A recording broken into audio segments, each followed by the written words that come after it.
नमस्कार, मी शीला पाटील. शिदोरीमध्ये आपलं स्वागत आहे. आज आपण पाहणार आहे चकलीची भाजणी. चकलीची भाजणी करत असताना साहित्याचं प्रमाण योग्य असेल आणि भाजणी जर व्यवस्थित झाली तर चकल्या आपल्या खमंग, खुसखुशीत आणि कमी तेलकट होतात. चला तर आज आपण चकलीची भाजणी करूया. चकलीची भाजणी करण्यासाठी लागणारं साहित्य मी इथं अर्धा किलो जाड तांदूळ घेतलेला आहे. हे तांदूळ 2-3 पाण्याने स्वच्छ धुवून पाणी निथळून नंतर एका कापडावरती पसरून घातलेलं आहे आणि पंख्याखाली ते वाळवून घेतलेलं आहे. आपण ते उन्हात घालायचं नाही, घरीच वाळवायचंय. आणि हे अर्धा किलो तांदूळ आहे आणि ह्या वाटीने मोजल्यास 4 वाटी तांदूळ आहे. 4 वाटी तांदळासाठी 2 वाटी हरभरा डाळ, वजनी प्रमाणाने हे 250 ग्रॅम आहे. 1 वाटी उडीद डाळ, 1 वाटी फुटाणे डाळ, अर्धा वाटी साबुदाणा, अर्धा वाटी पोहे, 1 टेबलस्पून जिरे, 2 टेबलस्पून धने. या सगळ्याचे वजनी प्रमाण मी डिस्क्रिप्शन मध्ये सविस्तर दिलेलं आहे. तुम्ही वाटीने मोजू शकता किंवा वजनी प्रमाणानुसार साहित्य घेऊ शकता. आता याची भाजणी कशी करायची ते आपण आता पाहूया. एक जाडबुडाची कढई गॅसवरती गरम करून घ्यायची. गॅस एकदम बारीक ठेवायचा. सर्व साहित्य मंद आचेवर भाजून घ्यायचंय, घाई करायची नाही. आणि त्यामध्ये हे तांदूळ घालायचंय आणि सलग हलवून हे तांदूळ आपण भाजून घ्यायचंय. भाजणी व्यवस्थित झाली तर आपल्या चकल्या छान होतात. मंद आचेवरती हे भाजायचंय. अगदी त्याला सारखं हलवत बसायचं नाही. आपण स्वयंपाक करत असताना सुद्धा शेजारच्या गॅसवरती ठेवून आपण ही चकलीची भाजणी करू शकतो. फक्त त्यावरती आपलं लक्ष पाहिजे. थोड्या थोड्या वेळानंतर हे हलवून घ्यायचं, म्हणजे मंद आचेवरती छान भाजलं जातं.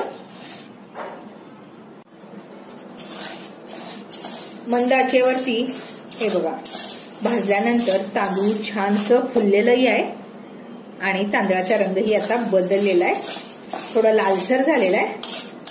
ह्या स्टेजला कढईतलं तांदूळ एका परातीमध्ये थंड करायला काढायचं. भाजणी मात्र तांदळाची छानच झाली पाहिजे, म्हणजे चकल्या छान होतात. आता गॅसवरती परत कढई गरम करायची आणि त्यामध्ये हे हरभरा डाळ भाजायचं. हरभरा डाळ आपण धुवून घेतलेलं नाहीये, फक्त थोड्याशा ओलसर कापडाने डाळ पुसून घेतलेलं आहे आणि पंख्याखाली सुकवून घेतलेलं आहे. धुवून जर घेतलं तर ते लवकर सुकत नाही आणि आपली भाजणी व्यवस्थित होत नाही. त्यामुळे डाळी धुवायचे नाही, फक्त आपण तांदूळ तेवढंच धुवून घेतलेलं आहे. मंद आचेवरती हे तांबूस होईपर्यंत आपण भाजायचंय. हरभरा डाळ आता छानसं भाजलं गेलंय. हे बघा त्याचा कलरही लालसर झालेला आहे. करपू मात्र अजिबात द्यायचं नाही. आता हे कढईतलं काढून त्याच तांदळावरती घालून घ्यायचं. आता कढईमध्ये उडीद डाळ भाजून घ्यायचं.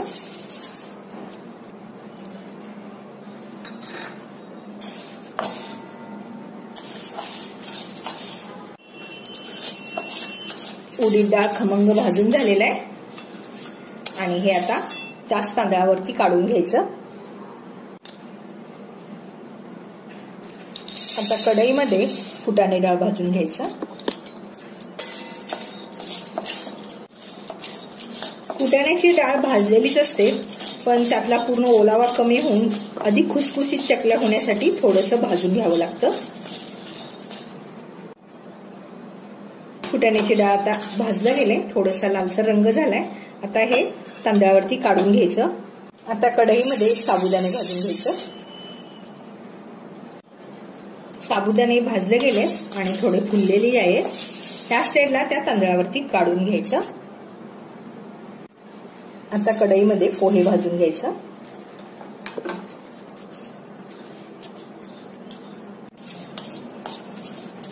पोहे छान भाजले गेलेत.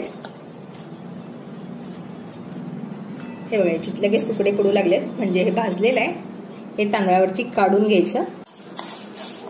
आता कढईमध्ये धने भाजून घ्यायचं. धने छानसं भाजले गेले. आता ह्या स्टेजला गॅस बंद करायचा आणि धने तांदळावरती काढून घ्यायचं. आपली कढई गरमच आहे, गॅस बंद आहे. ह्या स्टेजला जिरे फक्त त्यामध्ये घालून फक्त थोडा वेळच गरम करायचं, जास्त त्याला भाजू द्यायचं नाही. आणि लगेच मग हे काढून घ्यायचंय। आपली चकलीसाठीची भाजणी आता तयार झालेली आहे। ही भाजणी आता पूर्ण थंड होऊ द्यायचं। त्यानंतर सगळं साहित्य एकत्र करून गिरणीवरती ते दळून आणायचं। गिरणीवरती हे पीठ बारीक दळून आणायचं। आपण गव्हाचं पीठ ज्या पद्धतीचं दळून घेतो त्याच पद्धतीचं दळून घ्यायचं।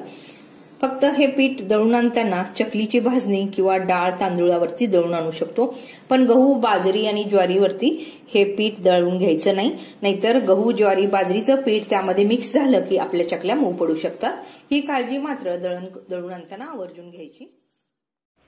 तुम्ही या पद्धतीनं दिवाळीची पूर्वतयारी म्हणून चकलीची भाजणी करून ठेवा आणि दिवाळीमध्ये खमंग खुसखुशीत चकलीचा आस्वाद घ्या।